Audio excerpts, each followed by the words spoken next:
रनिश Kumar this side from Pepcoding. And आज की video के अंदर मैं आपको दिस कीवर्ड के बारे में बताने वाला हूँ। तो मैं थ्योरेटिकली नहीं बताऊंगा इस चीज़ को, मैं प्रैक्टिकली करके दिखाऊंगा। मतलब कुछ कोड करेंगे, फिर कोड के साथ कुछ एक्सपेरिमेंट करेंगे एंड देखेंगे दिस कीवर्ड क्या करता है एंड इसके यूज केसेस को समझेंगे। तो उससे पहले हम ये जानते हैं इसके ना टोटल 6 यूज केसेस होते हैं, जैसे कि ये आपके सामने स्क्रीन पे दिख रहा होगा। सबसे पहला यूज केस क्या है, this can be use to refer current class instance variable. अब इसका मतलब क्या है ये अभी हम देखने वाले हैं और इसी वीडियो में देखेंगे। This can be use to invoke current class method implicitly, तो ये हम नेक्स्ट वीडियो में देखेंगे इसके ऊपर। और बाकी this can be use to invoke current class constructor, this can be passed as an argument in a method call, this can be passed as an argument in a constructor call, और this can be use to return the current class instance from the method. तो जो 6 use case है ना, इन 6 के ऊपर हम एक example करने वाले हैं। मतलब एक एक करके प्रैक्टिकल करके देखेंगे, कुछ कोड करेंगे और फिर इसको प्रैक्टिकली समझेंगे कि ये क्या होता है। तो आज मैं आपके सामने इसके ऊपर बात करने के लिए आया हूँ। This can be used to refer current class instance variable. एक क्लास के इंस्टेंस वेरिएबल को रेफर करने में ही हमारी हेल्प करता है। और इसी के साथ साथ जानेंगे दिस कीवर्ड एक्चुअल में होता क्या है। मतलब जब हम इसके सारे यूज केस समझ जाएंगे ना, फिर हमें समझेंगे दिस कीवर्ड एक्चुअल में होता क्या है। तब हमें बहुत ईजिली समझ में आएगा और ना उसकी क्लियर पिक्चर दिमाग में बन पाएगी कि एक्चुअल में दिस होता क्या है। तो उससे पहले हमें इनके यूज केस को करना होगा। तो पहले हम इस वीडियो को करते हैं, इसके ऊपर आज बात करते हैं। This can be use to refer current class instance variable. ठीक है जी, तो ना मैं कुछ एक्सपेरिमेंट करके दिखाता हूँ आपको। तो ये देखिए, सबसे पहले ना मैं एक क्लास बना रहा हूँ, पब्लिक स्टैटिक क्लास, एंड ये बना रहा हूँ मैं फ़ोन करके मैंने क्लास बनाई। एंड इसके अंदर कुछ चीज़ें रख रहा हूँ, जैसे कि स्ट्रिंग, मॉडल कौन सा है, और उसके बाद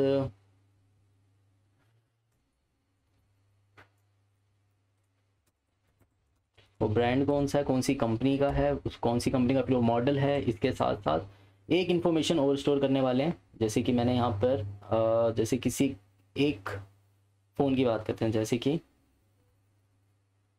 इसकी बात करते हैं हम।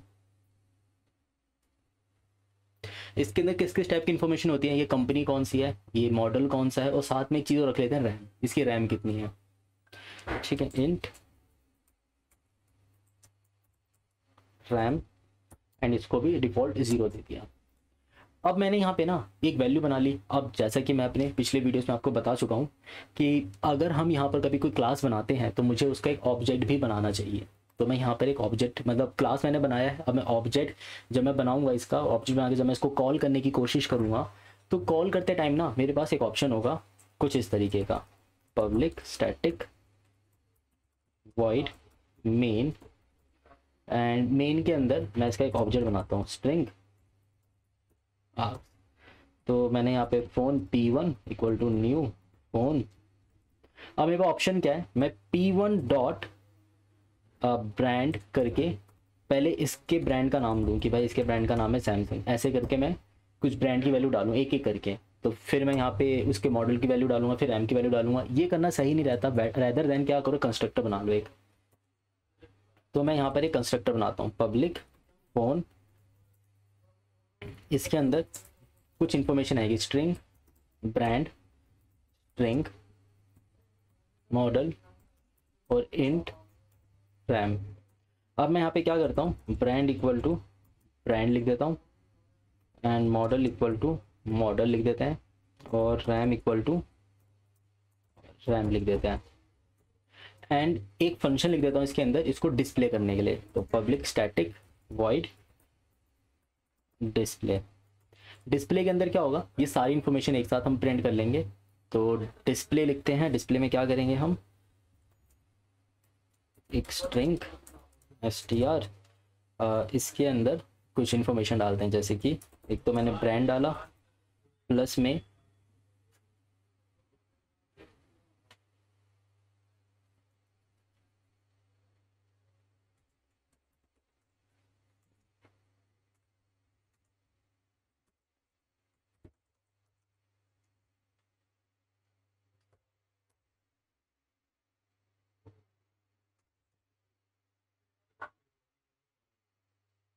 और फिर इसके बाद हम रखते हैं इसके अंदर मॉडल,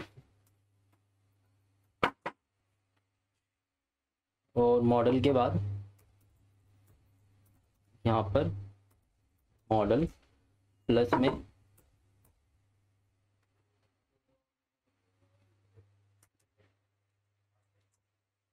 एंड इसके बाद यहाँ पे रख लेते हैं RAM plus RAM and that's all. तो यहाँ पर हमने कुछ कुछ वैल्यू डाल ली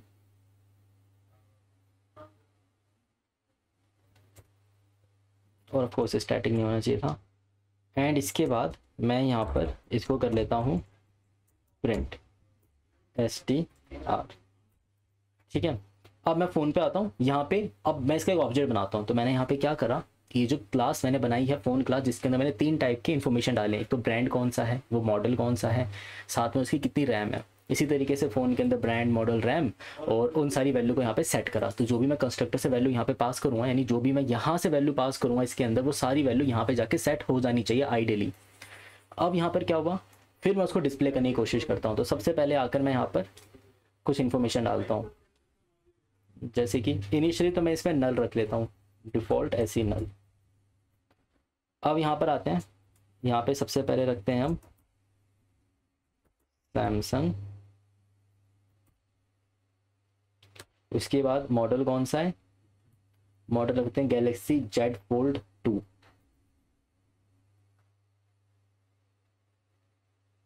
ये इसका मॉडल है एंड रैम होगी इसकी 12 GB की।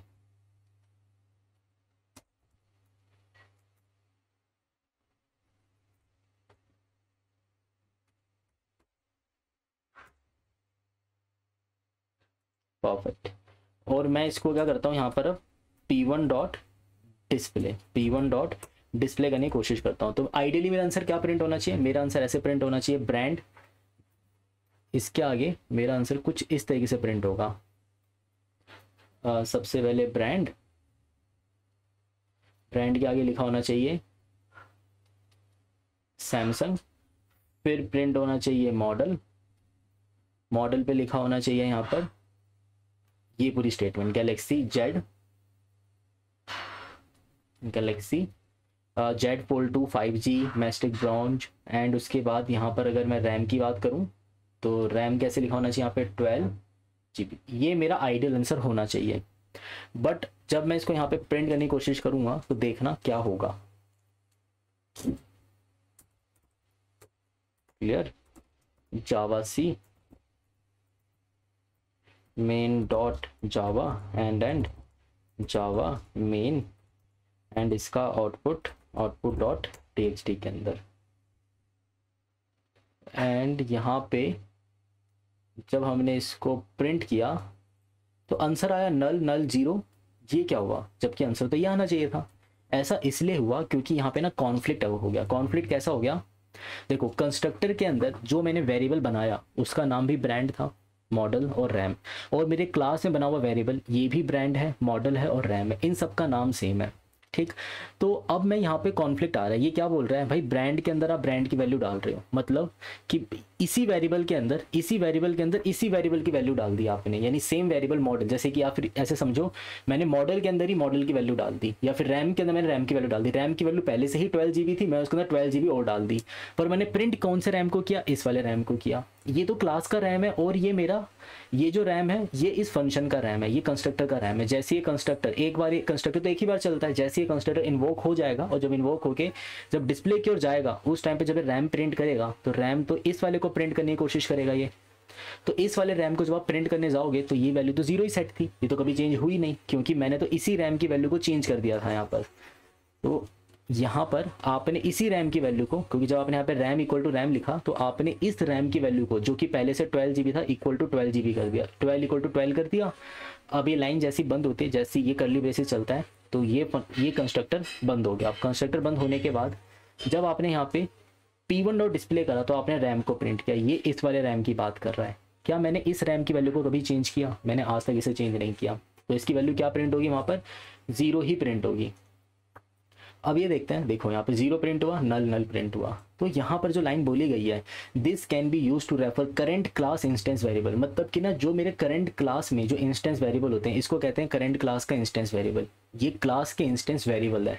तो this can be use to current, this can be use to refer current class instance variable, मतलब कि मैं इन क्लास के वेरिएबल को रेफर करने के लिए दिस का इस्तेमाल कर सकता हूँ। यानी कि अगर मुझे यहाँ पे इस कॉन्फ्लिक्ट को, ये जो एम्बिग्विटी आ रही है या फिर जो कॉन्फ्लिक्ट आ रहा है, इस कॉन्फ्लिक्ट को हटाने के लिए मैं क्या करूँ, यहाँ पर मैं यहाँ पे ना दिस नाम का कीवर्ड लगा देता हूँ, दिस डॉट ब्रांड। अब जैसे ही मैंने दिस लगाया ना, तो दिस क्या बोलेगा, ये दिस ऐसी बात कहने लगेगा कि मैं इस वाले ब्रांड की बात कर रहा हूँ। अब मैंने यहाँ पे फिर दिस लगाया, अब मैंने यहाँ पे फिर से दिस लगाया, तो ये इस मॉडल की बात करेगा। और मैंने यहाँ पे फिर से दिस लगाया, ये इस रैम की बात कर रहा है। अब मैं जब इसको दोबारा यहाँ पे प्रिंट करूँगा तो इसकी वैल्यू यहाँ पर करंट प्रिंट होगी, brand Samsung, model Galaxy Z fold 2, 5G mastic bronze, and यहाँ पे रैम 12GB। इसके बाद मैं बहुत सारे इसके वेरिएबल भी बना सकता हूँ, जैसे कि आपने यहाँ पे फ़ोन P1 बनाया, फिर आप यहाँ पे P2 करके एक और फ़ोन बना सकते हो, जिसके अंदर आप जो रैम है वो रख लो, लेट्स से 24GB हमने रैम रख लिया। और मैं यहाँ पे P1 dot display, P2 dot display, इसकी बात करता हूँ। अब यहाँ पे थोड़ा बहुत दिस का यूज़ केस भी समझते हैं कि दिस एक्चुअल में करता क्या है। अब मैंने जब इसको रन किया तो यहाँ पे 2 इन्फॉर्मेशन प्रिंट हुई, एक इन्फॉर्मेशन ए रही 12GB की और एक इन्फॉर्मेशन ए रही 24GB की। अब सोचने वाली बात ये है, ये जो क्लास है ये तो मैंने सिर्फ एक ही बार लिखा है।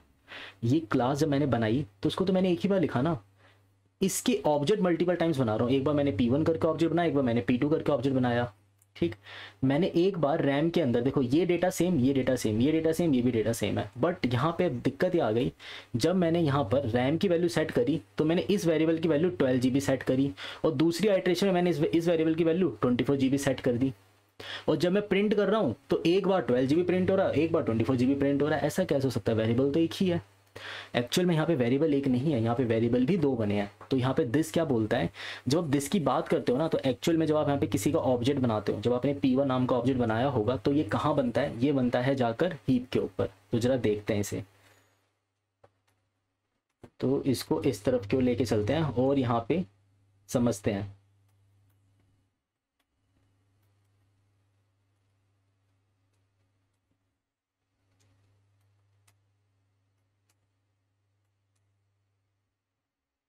ये देखिए, जब आपने यहाँ पे कोई क्लास बनाई तो हुआ ये क्लास बनती है स्टैक पर।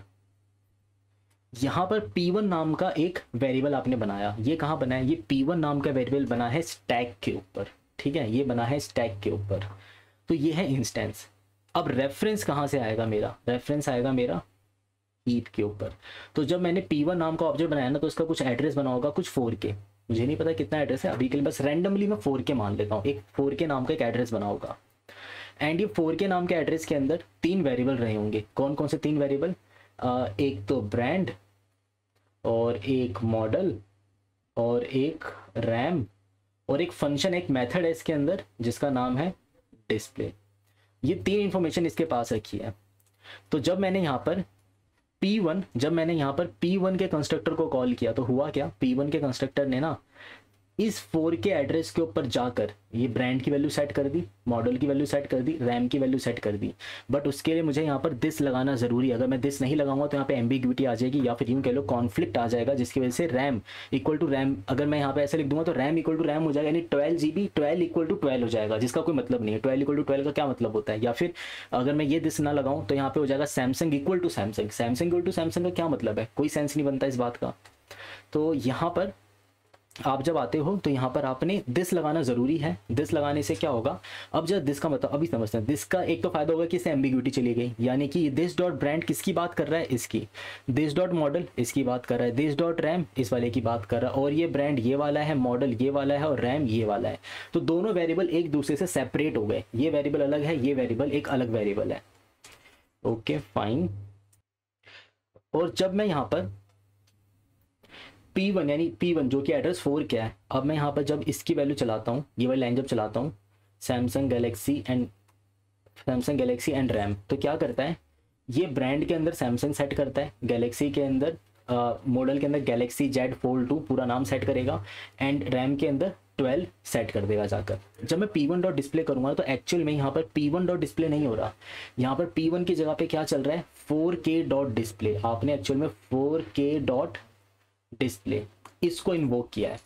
तो यहाँ पर ना हर एक एड्रेस, जो भी आप हीप के ऊपर एड्रेस डिक्लेयर करते हो वो सारे एड्रेस अलग होते हैं, बिल्कुल यूनिक एड्रेसेस बनते हैं। तो आपने यहाँ पे 4k डॉट डिस्प्ले को इन्वोक किया। 4k डॉट डिस्प्ले क्या करेगा, इस वाले डिस्प्ले को जाके रन करेगा। अब यहाँ पे जो दिस होता है ना एक्चुअल में, वो दिस और कुछ नहीं, ये दिस एक्चुअल में 4k ही है। ये दिस एक्चुअल में एक तरीके का एड्रेस होता है। तो ये दिस क्या है, एक तरीके का 4k। तो इसको मैं ऐसे भी लिख सकता हूँ 4k dot brand equal to brand. अब ये 4k डॉट ब्रांड क्या हो गया, इस 4k डॉट ब्रांड का मतलब हो गया कि 4k के एड्रेस पे रखा हुआ जो ब्रांड नाम का वेरिएबल है उसको सेट कर दो। फिर यहाँ पे लिखा मैंने 4k डॉट मॉडल, ये क्या करेगा 4k एड्रेस पे रखा हुआ जो मॉडल नाम का वेरिएबल है उसको जाके सेट कर दो। और 4k डॉट, तो यहाँ पे दिस एक्चुअल में होता क्या है, ये एड्रेस ही होता है। तो दिस ये एड्रेस ही है यहाँ पे रियलिटी में। अब अगर मैं इसको ध्यान से देखूँ इस तरफ की ओर, अब अगर मान लो दूसरा वेरिएबल मैं चलाता हूँ p2 नाम का, तो p2 क्या करेगा, एक p2 नाम का एक और वेरिएबल बनाएगा। अब क्योंकि एक और ऑब्जेक्ट बनेगा, p2 एक तरीका वेरिएबल ही तो हो गया, एक फोन का ऑब्जेक्ट हो गया एक तरीके से, जिस ऑब्जेक्ट को मैं p2 के नाम से बुला रहा हूँ। तो p2 भी एक एड्रेस क्रिएट करेगा, इधर कहीं 5 के एड्रेस पे जाएगा। एंड सेम चीज़, बिल्कुल सेम चीज़ जो यहाँ पर सेट हो रखी है, यही सेम चीज़ इधर भी आकर बना देगा कहीं पर, जिसका एड्रेस होगा 5k। अब जब मैं यहाँ पर p1 डॉट, जब मैं यहाँ पे p2 डॉट डिस्प्ले चला रहा हूँ, और या फिर जब मैं p2 के अंदर वैल्यू पास कर रहा हूँ ये वाली, तो इसने एक्चुअल में क्या करा, इसने 4k डॉट रैम को 12 सेट करा, जबकि इस लाइन ने क्या करा, इसने 5k डॉट रैम को 24 सेट करा। अब जब ध्यान से पढ़ो, ये वेरिएबल का नाम पढ़ो जरा, 4k डॉट रैम। अगर आप इस पूरे वेरिएबल का नाम पढ़ो तो ये वेरिएबल का नाम बिल्कुल यूनिक है। ये दोनों एक दूसरे से अलग अलग वेरिएबल्स हैं, एक है 4k डॉट रैम और एक है 5k डॉट रैम। तो ये वेरिएबल का नाम भी अलग है और 5k डॉट रैम नाम का वेरिएबल भी अलग है। तो यहाँ पे डिफरेंट वेरिएबल्स ही बने हैं, सेम वेरिएबल नहीं है, बस वो क्लास एक है। क्लास के अंदर हमने ना ये वाला जो वेरिएबल नाम, इस नाम को हमने सेम रखा हुआ है, इसके आगे जो ये नाम है इसको हम हर बार चेंज कर रहे हैं। Got it. तो बेसिकली इसके अंदर हो क्या रहा है, ये जो 4k है एक तरीके का क्या हो गया, प्रीफिक्स, यानी कि हमारा सफिक्स, इसको कहते हैं सफिक्स। जो लास्ट में जो वर्ड है, लास्ट की जो 3 कैरेक्टर है उसको मैं सफिक्स कह रहा हूँ। लास्ट के जो 3 कैरेक्टर यानी सफिक्स है, यानी डॉट के बाद का जो भी कुछ है, सफिक्स सेम है बट प्रीफिक्स चेंज हो रहा है। प्रीफिक्स प्लस सफिक्स मिलकर आपको एक पूरा वेरिएबल का नाम मिलता है। तो एक पूरा वेरिएबल का नाम अलग है, क्योंकि हर बार प्रीफिक्स चेंज हो जाता है। जैसे 4k, क्योंकि हर बार एड्रेस अलग अलग बनेगा, तो 4k अलग है, 5k अलग है। इसके बाद अगर मैं एक और वेरिएबल बना देता यहाँ पे p3 नाम से, तो उसका एड्रेस कहीं और बनता। मान लेते हैं 15k नाम के किसी एड्रेस पे बन जाता वो p3 नाम का वेरिएबल, तो अब की बार 15k डॉट रैम, ये कुछ और वैल्यू सेट हो जाती। तो देखो पूरा नाम अलग अलग है, 4k डॉट रैम अलग है, 5k डॉट रैम अलग है, 15k डॉट रैम अलग है। तो प्रीफिक्स प्लस सफिक्स ये पूरा वेरिएबल का नेम हो गया, और ये पूरा वेरिएबल का नेम कंप्लीटली अलग है। जब आप डिस्प्ले कॉल करते हो तो आप यहाँ पे डिस्प्ले भी किस पे कॉल कर रहे हो, 4k डॉट डिस्प्ले और 5k डॉट डिस्प्ले। इस तरीके से हर बार जो मेथड है ना वो भी अलग अलग बने हैं। तो मैं एक्चुअल में डिफरेंट मेथड्स को ही यहाँ पे कॉल कर रहा हूँ। अच्छा, क्या अभी बात हम पता कैसे लगाएं कि दोनों एड्रेसेस सेम होते हैं, जरा एक एक्सपेरिमेंट करके देखते हैं। जो मैंने भी बात बताई क्या वो सच बात है या झूठी बात है, हम इधर देखते हैं। यहां पर आकर ना मैं इसके अंदर आती, कंस्ट्रक्टर के अंदर आती, एक सीसो करता हूं दिस को, और इस तरफ मैं आते ही सीसो करता हूं p1 को। तो मैंने आपको क्या बोला था, एक्चुअल में p1 किसको रेफर कर रहा होता है, अभी मैं बता रहा था स्टैक के अंदर p1 नाम का वेरिएबल यहाँ पर हीप पे रखा हुआ कोई एड्रेस होगा 4k, उसको रेफर कर रहा होता है। और यही एड्रेस एक्चुअल में क्लास के अंदर जाके क्या बनता है, यही एड्रेस जब क्लास में जाता है तो वो बन जाता है वहाँ पे जाकर दिस। जब एक क्लास के अंदर एंटर करता है तो वहाँ बन जाता है ये दिस। तो मतलब कि जब मैं इस वाले एड्रेस को प्रिंट करूँ, दिस को प्रिंट करूँ, और जब मैं p1 को प्रिंट करूँ, दोनों का जवाब सेम आना चाहिए। तो करके देखते हैं। मैं p2 को भी कमेंट कर रहा हूँ, p2 डॉट डिस्प्ले को कमेंट कर रहा हूँ, चला के देखते हैं इसे। सो एक एड्रेस प्रिंट हुआ है और फिर एक और एड्रेस प्रिंट हुआ, तो अब दोनों में डिफरेंशिएट कर लेते हैं। मैं यहाँ पे लिख देता हूँ मेन, ये मेन की बात हो गई, और ये हो गया मेरा विद इन क्लास,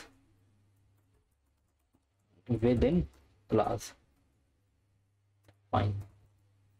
अब जरा इसे रन करते हैं तो देखिए जरा, विद इन क्लास एड्रेस क्या है, क्लास के अंदर एड्रेस है मेन, फिर यहाँ पे डॉलर का साइन, फोन @5674CD4D, जबकि मेन के अंदर भी एड्रेस बिल्कुल सेम है, यानी दिस एड्रेस बिल्कुल सेम पास हुआ है, और ब्रांड सैमसंग है, मॉडल अलग है और रैम अलग है। इसी तरीके से क्या मैं अगर इसको अलग तरीके से प्रिंट करूँ, दोनों को चला दूँ, दोनों वेरिएबल्स को, यानी कि यहाँ पर P2 को भी चला दूँ और इधर P2 को बना लेते हैं। अब इसको चलाते हैं, देखना दोनों का एड्रेस अलग अलग आएगा।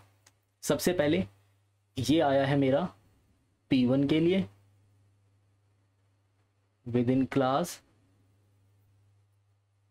ओके, इसको हमें ऐसे रन करना चाहिए।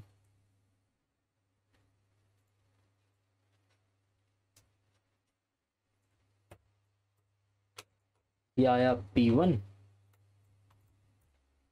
और इस तरफ ये वाली वैल्यू और P2।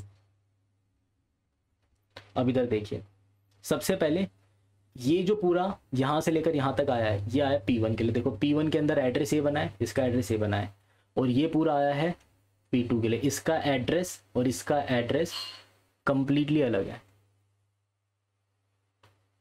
Main phone P2, okay, हमने यहाँ पे P1 ही दोबारा प्रिंट कर दिया, इससे अलग अलग आया है। एंड ये रहा P2। अब देखिए, ये मेरा P1 है, ये मेरा P1 है, ये P2 है, ये P2 है। तो विद इन क्लास एड्रेस ये रहा और मेन के अंदर एड्रेस ये रहा। विद इन क्लास एड्रेस ये है और मेन के अंदर एड्रेस ये है। इसका मतलब दोनों के एड्रेस बिल्कुल सेम होते हैं। यानी कि जब आप मेन के अंदर किसी चीज़ को पास करते हो, तो यहाँ पे जब P1 नाम का वेरिएबल बनाते हो, तो यहाँ पे हीप पर जाकर, हीप मेमोरी के अंदर एक मेमोरी अलोकेट होती है। उस मेमोरी के अंदर वो सारे वेरिएबल जाकर कॉपी होते हैं, यानी कि जितने भी वेरिएबल आपने क्लास के अंदर बनाए हैं, जो भी मेथड, जो भी कंस्ट्रक्टर, कुछ भी लिखा है अगर आपने, उन सबको मेमोरी अलोकेट की जाएगी हीप के अंदर। तो जब वो मेमोरी अलोकेट यहाँ पे हीप के अंदर की जाती है, तो इसको एक एड्रेस दिया जाता है। ये एड्रेस यहाँ आकर कॉपी होता है, और यही एड्रेस, ये एड्रेस क्या होता है, यही एड्रेस क्लास को पास किया जाता है। यानी अब क्लास के अंदर वेरिएबल तो मेरे क्लास में बने हैं ना, मैं वहीं पे तो जाके वैल्यू असाइन करूंगा। तो एक्चुअल में यहाँ पे जब दिस की बात करते हो ना, तो आप बात करते हो 4K की। यानी कि जब मैं दिस की बात कर रहा होता हूँ, तो दिस यहाँ पे एक्चुअल में कौन होता है, यही आपका दिस के इक्वल होता है, और यही यहाँ पर भी दिस है। तो अगर आप ये जो एड्रेस है और ये जो एड्रेस है बिल्कुल सेम होते हैं, तो दिस और ऑब्जेक्ट का एड्रेस बिल्कुल सेम होता है। यही था दिस का मतलब। तो एक क्लास को रेफर करने में काम आता है। अब इसी तरीके से आगे इसके और भी यूज केसेस को देखेंगे एक एक करके। तो आज के वीडियो के लिए तो बस इतना ही था। अब अगले वीडियो के अंदर किसी दूसरे एग्जाम्पल के साथ इसके बाकी के मेथड को जानने की कोशिश करेंगे। बाकी का मेथड कौन सा है, दूसरा मेथड होगा this can be use to invoke current class method. ये कब यूज़ करना चाहिए और क्यों यूज़ करना चाहिए, इसके ऊपर भी हम बात करने वाले हैं। फिर एक एक करके सभी जितने भी यहाँ पर दे रखे हैं 6 के 6 मेथड, उन सबको जानेंगे। फर्स्ट मेथड हम जान चुके हैं, आगे की वीडियो में आप ये 6 के 6 मेथड जान जाओगे। ठीक है, अगर आपको वीडियो अच्छा लगा हो तो प्लीज़ इस वीडियो को लाइक कर देना। साथ ही साथ अगर आप चैनल पर पहली बार आए हो तो हमारे चैनल को लाइक करना मत भूलेगा, और सब्सक्राइब करना मत भूलेगा। और जितना हो सके अपने दोस्तों के साथ इस चैनल को शेयर करो। मिलते हैं नेक्स्ट वीडियो में।